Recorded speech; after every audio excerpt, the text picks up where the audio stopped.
casa noturna se mantém à noite em clima de festa.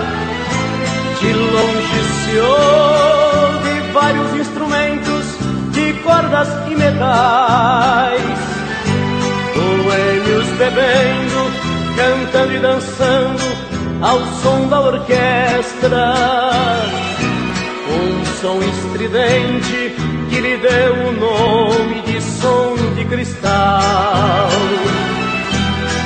A casa noturna, boate falada, lugar de má fama, com as portas abertas durante a noite, entra quem quiser. Porém nesta noite, sem que eu esperasse, entrou uma dama. Fiquei abismado, porque se tratava da minha mulher. Ela se cansou de dormir sozinha, esperando por mim, e nesta noite resolveu dar fim na sua longa e maldita espera. Ela não quis mais levar a vida de mulher honrada, se na verdade não adiantou nada ser mulher direita conforme ela era. Ela decidiu abandonar o papel de esposa para viver entre as mariposas que fazem ponto naquele lugar.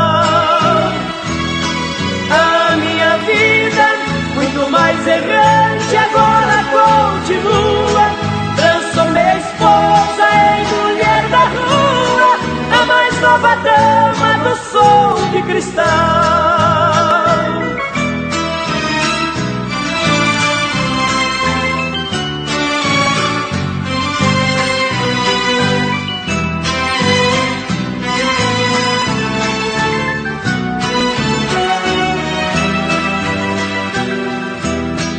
A casa noturna, boate falada, lugar de má fama, com as portas abertas durante a noite, entra quem quiser.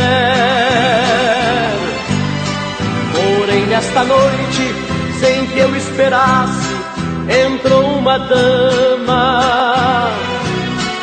Fiquei abismado, porque se tratava da minha mulher.